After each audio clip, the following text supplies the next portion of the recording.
Okay, good morning. I think everyone who's waiting should now be in the meeting, and very good morning to you all. We may have people joining, so we'll try and admit them as they come online. We've got Dr. Kirsten Dickers and myself, Tom Galvin, who will be speaking this morning a little bit about the Supercurricular programme and also about the careers pathway. Dr. Kirsten is going to start with the careers pathway section, and then I'll be speaking a little bit about what's currently on offer in the Supercurricular programme and what's been going on this term and how parents can be involved with that. So I'll pass you to Dr. Kirsten for the careers pathway section. Okay, thank you. Good morning, everyone. I wanted to tell you a little bit about our careers programme here, which is obviously a really important part of what we do at OICB. We think a lot about students' strategies, what they're planning to do in the future and how we can support them with that. And so throughout the 5 years that we have in the school, we try to, first of all, build students' awareness of what they're going to be doing in the future. In particular, because we have a very international, very diverse cohort of students, we put a lot of focus on helping students understand options globally. So making sure that they're not just looking at one particular country, but that they can really understand what's available to them across the world. We also make sure that they're introduced to different careers, different industries, and that they are really making sure that what they're doing in college is all aligned, so that their academic choices, their supercurricular program is all working together to help them get where they need to be in the future. We also in the careers program look at things like skills development, so making sure that they're developing those really important transferable skills, things like leadership, teamwork that many careers need, as well as helping them with more specific aspects of things like university applications and interviews. And one thing that is becoming increasingly important, obviously, at the moment, is helping them become more independent. So helping them understand how to find out information for themselves, how to develop those digital literacy skills, which are going to be really vital for university as well. We provide opportunities for things like work experience and summer programs, and I know Tom's going to speak a little bit more about some of the really good summer programs that we offer and we can help students go to. We have admissions talks, university fair, and very much one-to-one guidance as well. So actually starting next week, our year 11 and year 12 students are all going to have a one-to-one interview with an external careers advisor. So as well as the guidance that they can receive within the college, whether that's from their strategy tutors, their head of year, from me, we also provide external guidance, so they get that independent opportunity to talk through their ideas and plans with someone. We're providing them with test preparation.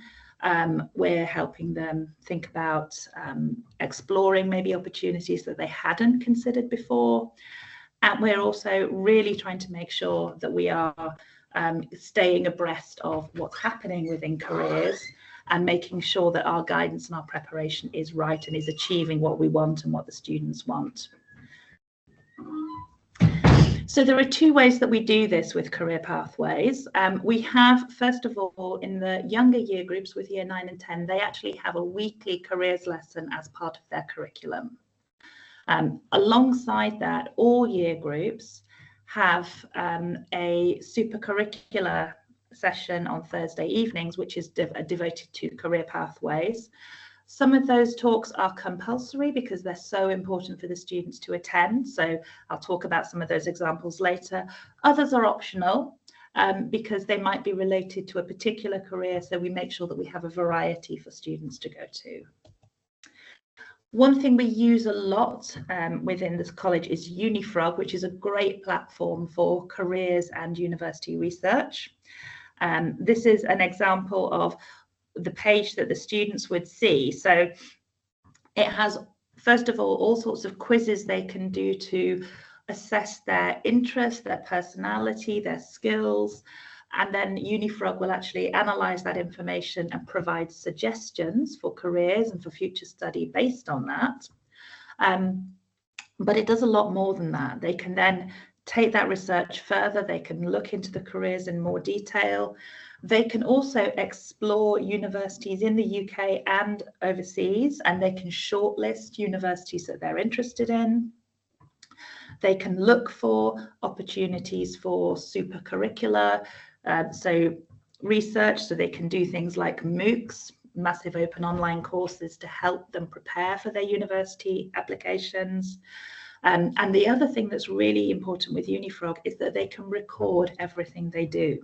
So I've been teaching the younger year groups how to write a CV using Unifrog, because they can actually record all the activities they do, and it helps them reflect on the skills that they've gained from those.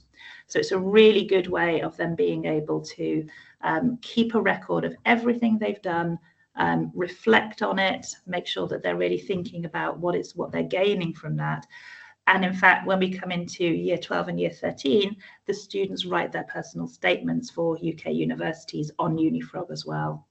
So it's a really good way of them being able to keep everything in one place, have all their research and everything they've done in one place.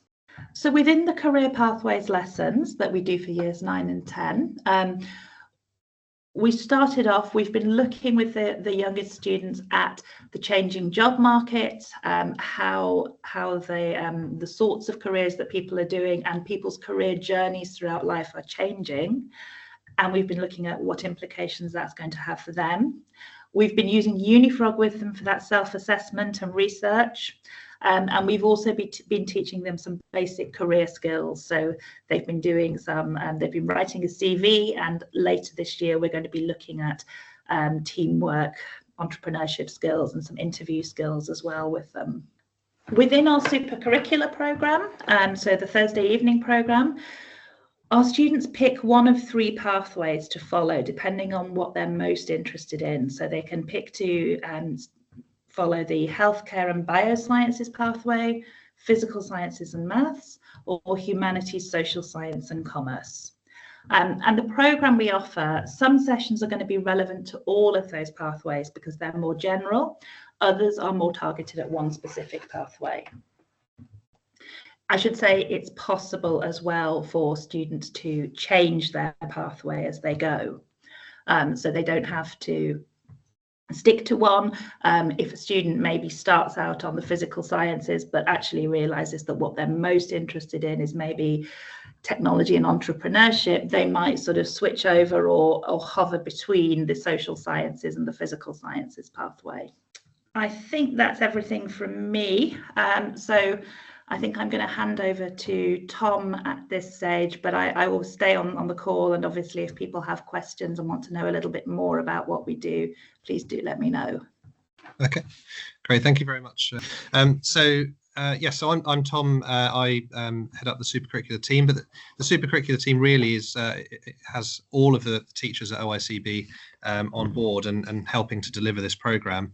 Dr. Kirsten specifically at the sixth form and careers pathway end of that, and also the strategy tutors that we've got are very much involved in helping the students to fulfill their potential and get the most out of this program, and that's identifying who's doing the right amount, who's doing potentially too much and maybe needs to pull back, who's doing the right things for the career pathway that they might want to do as well, and they have regular touch points with the students, so that's twice a day as a group, and then they try and meet on a one-to-one basis every few weeks as well, so they just have that little bit more personal touch on top of that. So the supercurricular program generally runs all the way through the whole school. At year 9, we would expect students to be doing a wider variety of clubs and activities because it may well not know what they want to do yet, and that's quite normal for students not to have an idea yet of what career. Of course, some do, some know they might want to go down a certain path, but we would encourage them to try a lot of things out and see where their skill set might lie, and also their interests, and those can change over their time. And as Dr. Kirsten said, that can also be reflected in the changing careers pathway as well. So all the way through the school, we've got things like the competitions and awards that are stem from the subjects themselves and then branch out from that. So Subject leads would be looking at the best competitions and the best opportunities for the students within their subject. So one way I describe it is being outside the syllabus, so not just outside the classroom, because that can start in the classroom with those teachers, but it's outside of the traditional syllabus. So looking at ways to extend, looking at ways to compete. And the nice thing with some of those will be specific awards or certificates that they might get as well, which is always really great for their sort of school CV and their UCAS profile towards the end. Clubs and societies, we have lots. I'll share a list of those in a moment, especially the ones going on this term. And again, we encourage students to try out a lot and to try and balance some of those being directed towards their chosen career path, and also some of those supporting a healthy lifestyle. That might be getting outside, going into the gym, that might be a sports club, or it might be of an interest. So that could be something like debating, which would be both an interest for them, but also help them potentially with some of their exams and the skills they might need for that as well. We have a lot of day trips that go out, many of these connected to particular subjects. So that might be to museums, to galleries, to competitions, sports fixtures. And this year we've also been running international trips, firstly through Nord Anglia, so trips such as MIT to the US and also Houston, Texas. And then also our sort of own OICB trip. So we've had the ski trip, and again, more on that in just a moment. And as the students get to the sixth form, there's then more specific guidance and help as they decide which areas they really want to focus on and which degree might be best for them, and therefore which supercurricular clubs and activities and competitions might be the best to support that. As they go up through the school, they're also given opportunities to see what they may be interested in. So some of the psychometric testing and some of the study skills they have, and a number of these are embedded in lessons as well. So we have the supercurricular slot each day, which is between 4:30 and 5:30, and then we have study skills which occur during lesson time. We also have we have a lot of things that go outside of those. Those are just sort of the base times that are always on, and then it will just depend on the actual activity or opportunity itself. Some of those might be weekends. So for example, a number of our students went to a surgery workshop a few Sundays ago with OIC students, and we work very closely with our OIC partners to make sure that the opportunities there are available for both sets of students. That also allows us to economise slightly on scale, so opportunities that other schools might not be able to provide enough students for, because we're doing this jointly. We make sure that they've got that opportunity to do that. Getting towards the top end of the school, there's a big focus, obviously, on what students have done. So it's really reinforcing that importance of engagement with the supercurricular program. So then when they're in year 12 and looking ahead to starting that UCAS process, which does start towards the end of year 12 and then completes into year 13, just making sure that if that's too late to start doing things, so really making sure they're building that profile all the way through, so they've got a really good range of things by the time they get into the second half of year 12. Some of those occur over the summer, as Dr. Kirsten said. So we work very closely with companies like ProEd and BioGrad, again alongside OIC, to give students opportunities to get out into the workplace, get out into careers such as law and engineering and finance, as well as medicine, and these are placed and working alongside universities such as Imperial and King's College in London to provide that opportunity. And as we said, some of those occur during the summer for students who are able to come back for those during Head Start or sort of the period of time before term starts in the autumn. There's a lot of presentations done in person or remotely, so giving students a really great opportunity to ask questions, to have an understanding of maybe different business areas. And again, we would encourage all students to go to as many of those as possible, because it might not be something they want to do directly, but it links to it, or even, for example, in a finance company, you would have a law firm that works with them and within it, and you would have quantitative careers within a range of different career places. So it's not them thinking it's in these little small silos, but actually that a lot of careers can help each other, or maybe might overlap with each other as well. And the talks themselves was just said with the university, and just trying to make sure that students do have those opportunities if they want to look overseas as well, and the best way to do that. And we've got a lot of staff who are experts in supporting students in those overseas applications as well. So we have a number of students this year who are applying overseas, and then we've got the support for them to be able to do that. I'll talk a little bit more about the work experience in a moment, but yeah, so as I said, range of career talks. This is, I've mentioned these things already, but they just really trying to give them that experience and opportunity to ask. And it could be about the actual career itself, or it could be about potential interview questions. You know, how did that person get into it? What was their career path? And very seldom do people have a very straight line route into any industry. It tends to move between things and different opportunities. So it's really interesting to hear different ways into medicine, different ways into engineering, for example, that students might consider.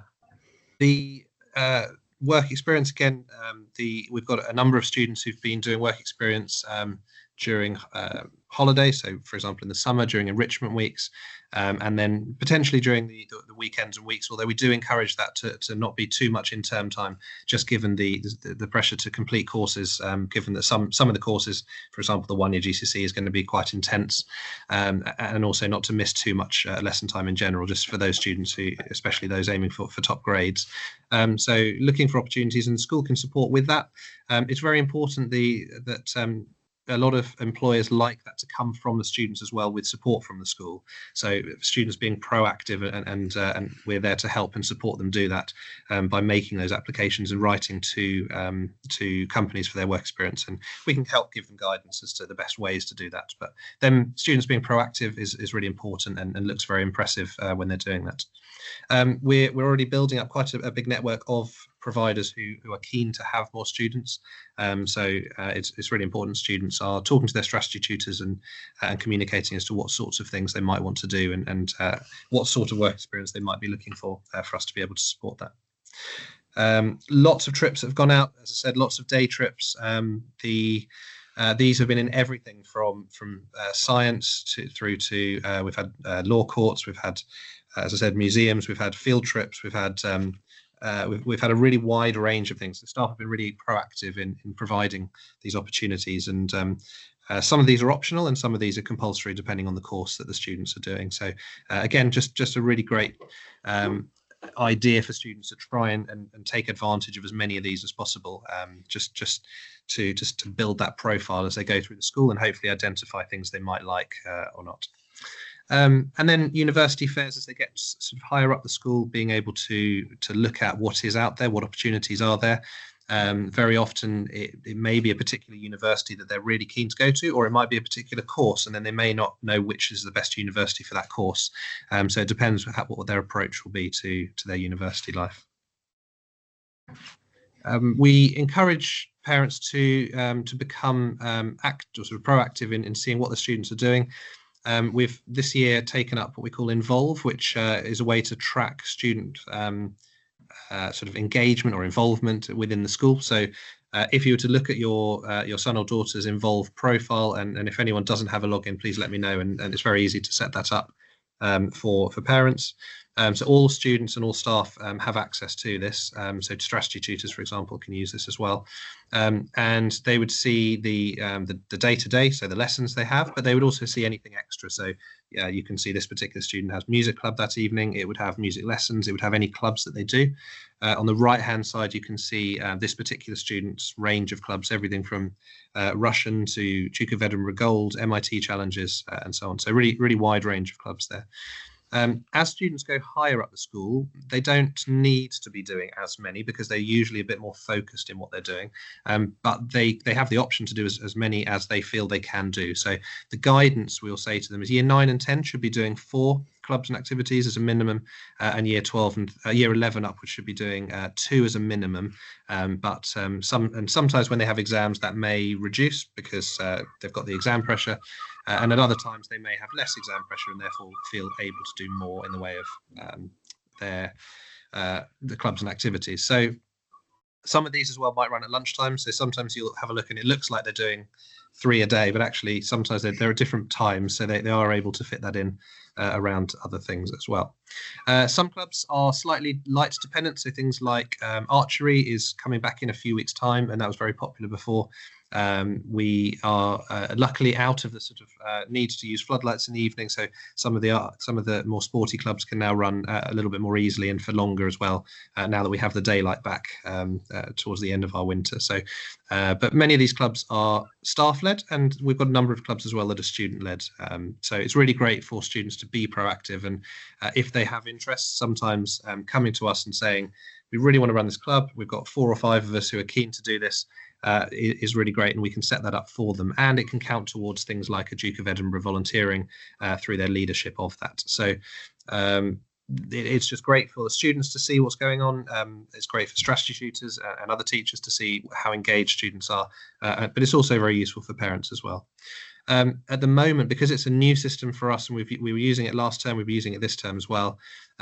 Some of the automatic notifications I've turned off, just so that you're not getting lots and lots of notifications of students. But you can turn those on yourself if you'd like to see them. But it might be something in the future that we do enable, just so you get that automatic update of what's going on. You know, maybe when they join a club or leave a club and things like that. We have just come back from Italy. This was our first international trip run solely through OSEB and not through Nord Anglia. Very successful. We took 32 students to a resort called Prato Nervoso, which is in the Italian Dolomites. And we had a lot of students who'd not just never skied, but a number of them had never really seen any significant snow. So their first exposure being in the Italian Alps was quite something. But we had a lovely time there, and we would now look ahead to this time next year, and then look for where we might want to go. So the idea is now that we've got a really good run in, we can look at the best possible resorts, best possible places, and the widest range to choose from as well. So we're hoping to run a number of these trips each year, so that students can have that opportunity to go.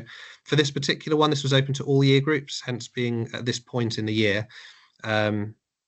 That meant that it wasn't too affected by the exam schedule, which of course from April onwards is quite dominant in taking up students' time, and all students will have a different schedule depending on the exams they might be sitting. Some trips are targeted more at certain year groups. So we've got a trip to Iceland going out in April, which is targeted at year 9 and 10, again just because exams are starting then. But if it's successful and we like the trip and what it offers, then it might be that we offer that to other students at a different time of year. Some countries, Iceland being one example, it is a little bit limited in what times of the year you can go, just because of daylight and climate and things like that as well. So generally for somewhere like Iceland, Easter time is a good point to go. And then we've got other trips later in the year, such as Nepal, which is a conservation and medical focused trip. Again, that's focused on year 11 upwards, just because of the it's a little bit more remote. It's a bit more almost career focused for sort of conservation and medicine, and that will be the first week of first 10 days of the summer holiday. So now that we're through this trip, I took this trip out as well, so it's really lovely to go with them. We're now looking ahead to the upcoming trips to get them finalised as well. Just to flag up as well, Global Campus. This is always something that we keep trying to encourage students to be involved with. We sometimes use our Saturday activity slot for year 9 to dip into the Global Campus opportunities, but this is open all year to any students who want to do it. They all have access to this the whole time. And you can see there's lots and lots of things for them to get involved with. A few of these we've taken to use specifically. So the MIT Home Labs and MIT Club or MIT Challenges, that's now done through a super curricular slot, so students can sign up and then they get the support for it with the teacher as well. And we've had a number of entries to the competitions, such as we've entered the chess competition, we've entered the creative writing competition, we're entering the art competition, and so on. So there's a number of competitions they can enter as they go through the year as well. So essentially, it's a platform for students to be able to collaborate or compete against each other across all of the Nord Anglia students. And I think they're well north of 80,000 students now. It's probably heading closer to 90,000 with the schools that have joined this year. Some of these, I'm just looking here at the social impact part, link towards the trip, for example, to Houston. And then the idea is to have a group of students who can be trained centrally within Houston, Texas, and the Nord Anglia program, who can come back and help to run the social impact program at the school, essentially making the world a better place, but deciding which of those sustainable development goals our school would focus on, and how we could best implement them. So lots and lots of things for students to do, and we would encourage them, and strategy tutors would encourage students to engage with that. Also, outside of the traditional supercurricular slots, lots of courses, wider reading for students to do. And again, these are all things that can't be done at the last minute just before applying for UCAS. So again, that encouraging students to be doing this maybe little and often through year 9, 10, 11 and into year 12, and then starting to increase that as they get towards sixth form, so that they have a really broad range of things to be able to talk about. And it always looks very impressive on UCAS forms and in interviews if students have read and watched and engaged with things. So that could be courses, books, presentations, things like that, and that's all available for them. Okay, so that's kind of a run through of what's happening at the moment, and how our careers pathway fits with that. All of the things that the students do within the supercurricular program can then be logged on UniFrog, as Dr. Kirsten said, and it's just about they're building that interest and the skill set as they go through the school, and then sort of finding out through that what would be the best pathway for them following their sixth form here. The school arranged some jobs to the students during holidays. I can maybe start an answer on that one.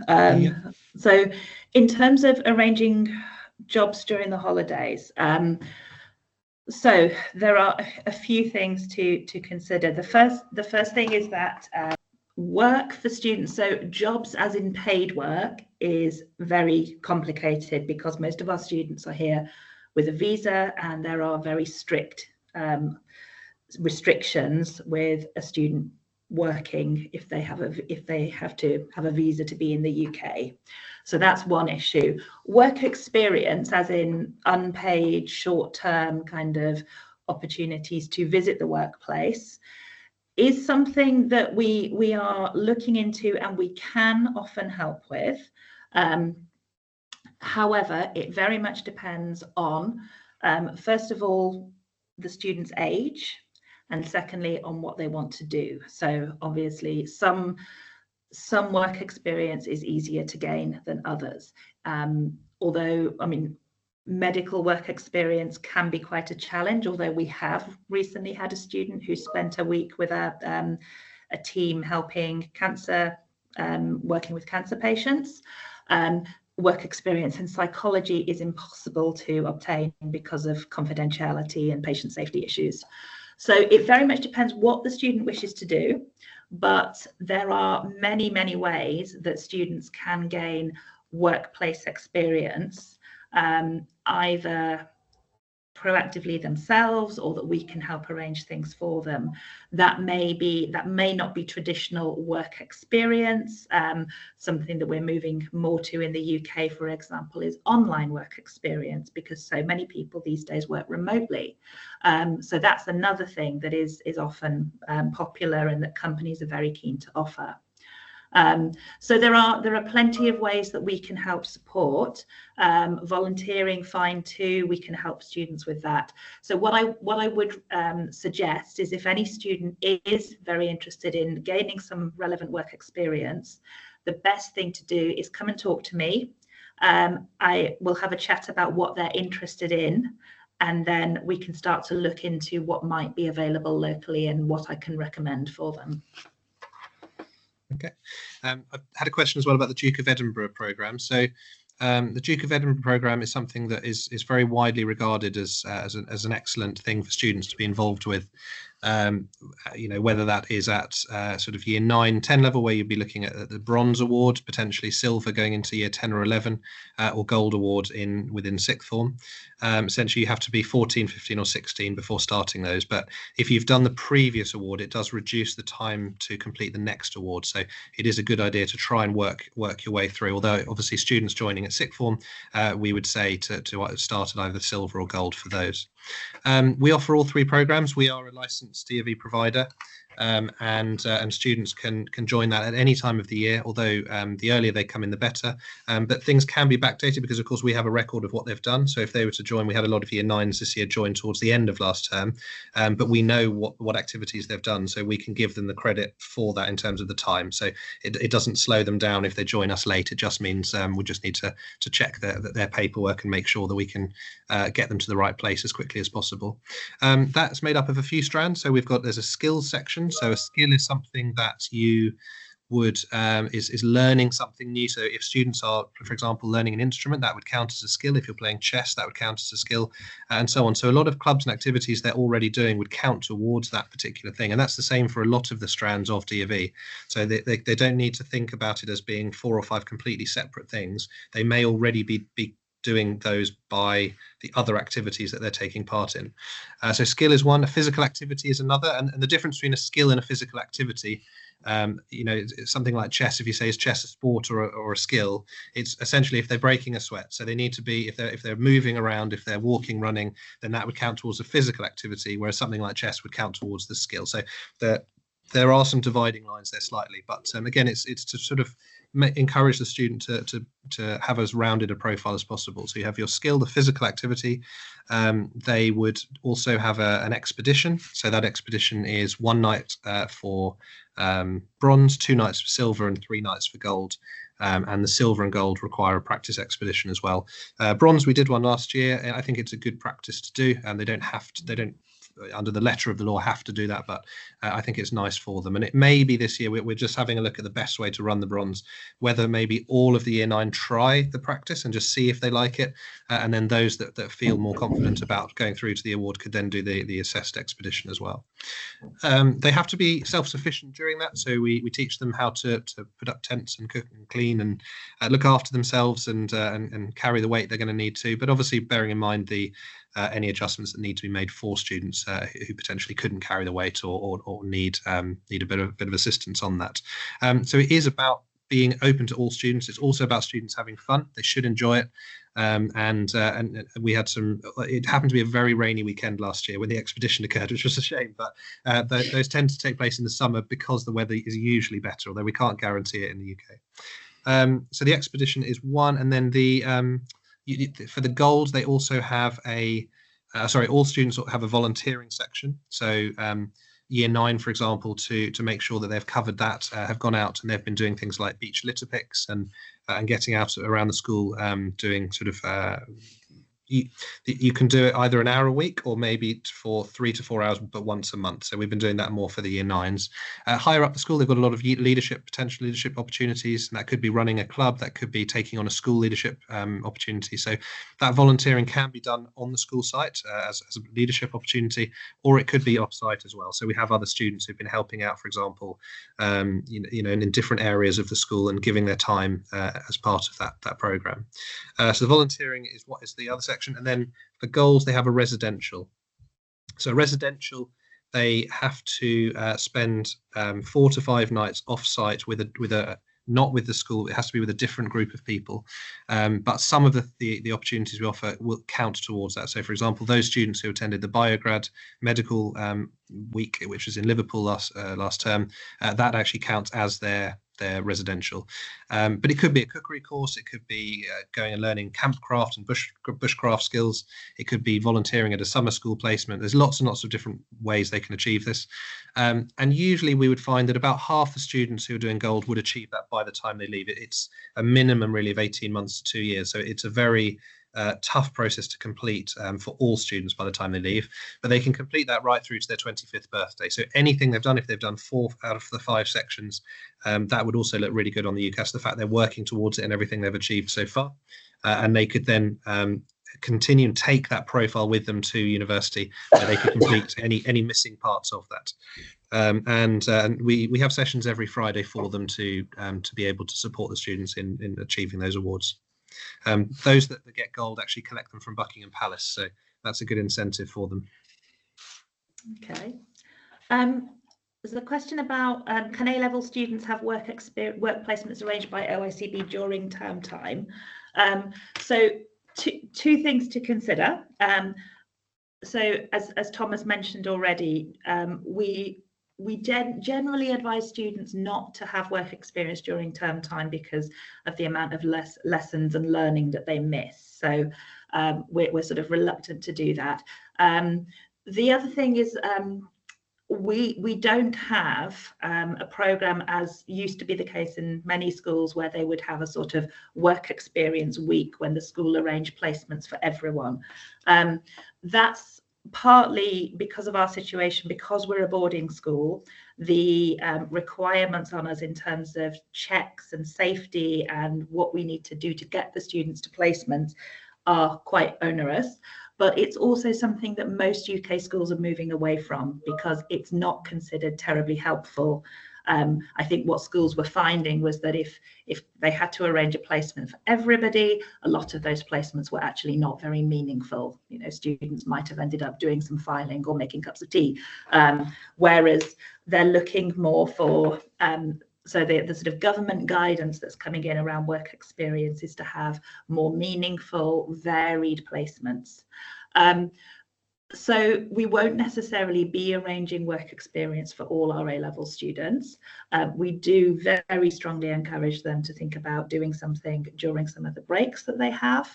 The other thing I am looking into, and I have been talking to 1 or 2 students about, is, for example, if they wanted to do some volunteering during the week in times when they didn't have lessons. So if, for example, one of our students has a free afternoon, they have study periods for an entire afternoon, they might then, in consultation with me, arrange some volunteering that they can do that's going to help towards their university application during that time. And that's something I'm open to discussing on an individual basis. But yeah, that's the sort of route rather than having a work experience week.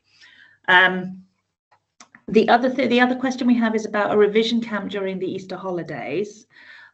So we are not staying open during the Easter holidays. That's actually, again, under UK law, schools are actually required, even boarding schools are required to close for a certain number of weeks per year. And so we're not open during the Easter holidays.